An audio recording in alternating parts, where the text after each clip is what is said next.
Tere kõik! Nagu kunagises legendaarses Kalale foorumis Paltuse teemas oli põhilause, et tere kõik paltuseta tropid. Et ma loodan, et keegi selle peale ei solvu, sellepärast et see asi ei ole nii keeruline ja see kala ei ole nii raskesti püütav, et seda nime kanda. Nii et täna ma annan mõne viite, suuna ja suunise, kuidas seda asja parandada. Väga paljud, kes lähevad Norra, siis see unistus, see paltus kätte saada on nagu üks reisi eesmärke. Räägitakse laudaustest, räägitakse veel suurematest laudaustest, aga 90% jääb see jutuks. Täna võib-olla siis mõned siuksed selged, loogilised ja arusaadavad põhimõtted, mida selleks teha, et see kala kätte saada. Paltuse püügiks on erinevaid variante. Kõige levinum on tsigitamine ja tsigitamine siuke 60–30 meetrini, mõnikord ka madalamalt, aga üldjuhul on see sügavus, kus paltus varitseb oma saaki. Paremad kohad on ühtsed platood, kuna tegemist on lestaga ja lestal on hea põhjas varjuda, kui ei ole siukseid järsku kukkumise asju. Ta saab vastu põhja minna, tal on silvad seal üleval, ta vaatab ülesse ja kui ta midagi näeb seal, siis ta tuleb ja ründab. Sellest ka paltuse püügi tehnika, esimene tsigitamine näeb välja niimoodi, et te lasete tsigi põhja, teete 2 tiiru, ootate mõned sekundid, teete vähe siukse löögi, ootate, teete 2 tiiru, teete löögi, ootate, teete 2 tiiru, ootate, teete löögi. Ühesõnaga mõte jääb samaks lõpuni välja ja tegelikult tuleks see tsigi tuua praktiliselt pinda välja, et oma silmaga näete. Mul on päris palju paltuseid niimoodi tulnud otsa, kui ma näen lanti ja ma näen seda laudaust seal kõrval ja käib see litakas ära enda silme all. See on nagu kõige ägedam emotsioon üldse, mis saab olla. Ja siis hakkab see sõit pihta. Ja kui nüüd lant üles tulnud, siis tegelikult tuleb ta samamoodi alla lasta. Võib teha selliseid stoppe vahepeal, kui alla lasete. Päris palju võtteid, aga niimoodi, et seda tuled üles ja hakkad niimoodi jõnksutes alla laskma. Pööid aga pidurdad vahepeal lased ja siis käib mats. Lant enam alla ei lähe. Siis on järelikult keegi seal kallal. Teine moodus tsigiga püüda on vedamine. Põhimõtteliselt on niimoodi, et sa paned selle landi järgi endale 30–40 meetrit lased nööri. Paadi kiirus hoiad seal 4–5 kilomeetrist tunnis. Teed vahepeal stoppu, võtad käigu välja, lased landi kukkud, näed, et nöör läks lõdvaks, lant põhja, paned uuesti gaasi. Ühesõnaga, mõte on see, et see lant hakkab samamoodi üles alla sõitma seal ja ta tekitab selle olukorra, kus see paltus saab alt tulla ja võtta. See on siuke laisamehe püük, aga teinekord palju efektiivsem kui tsigitamine ja ükskõik millised muud püügid. 2–3 ritva paadile taha ja ise istud pulti ja siis kui mats käib, kärid välja, vesitad ja ongi korras.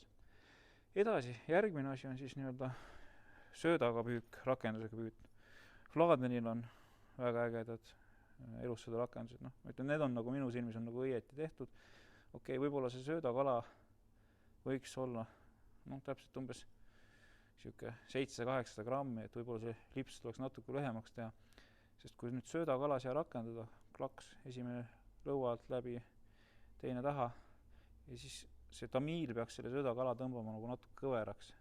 Kui ta on kõver, siis ta hakkab nagu pöörleb lant tiirutama. Ja see paltusele meeldib kusjuures. Ta vaatab, et vigane kala, okei, ta on surnud muidugi, aga tal tundub, et on vigane kala, kes nagu tõmbleb veel, jõnksutab ja kusjuures see annab tulemust. Vestinil on sama asi. Ta on sarnane, aga siin tuleb natuke modifitseerida, et see asi tööle hakkab.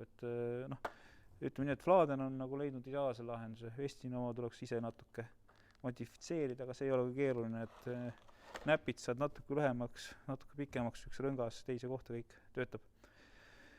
Kui nüüd silikonlantidest rääkida, siis mida ma soovitan? See on siuke klassikaline roosa paltuse püügiks.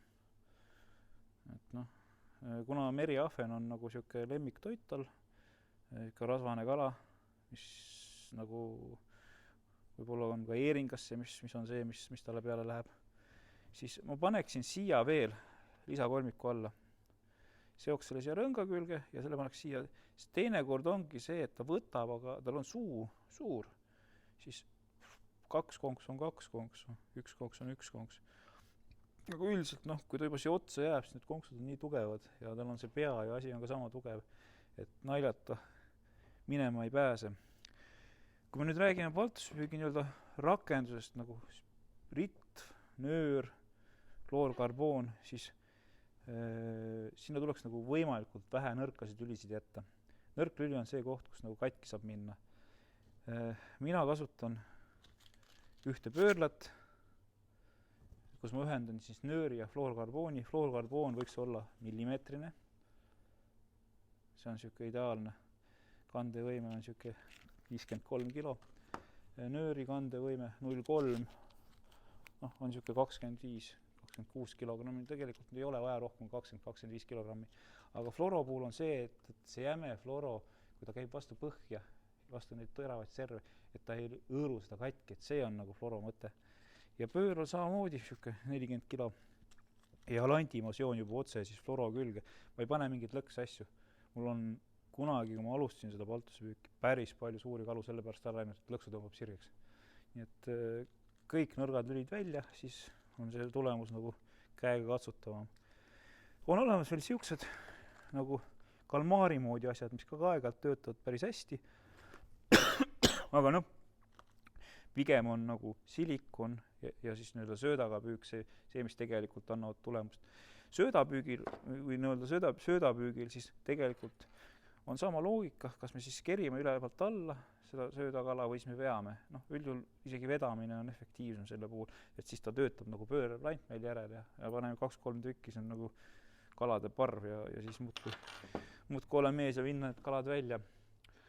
Nii et ma arvan seda, et kui sa nüüd kõike seda kuulasid ja kõike seda teed, siis siuke 5-6 paltust võiksid sa nädalaga ikka saada.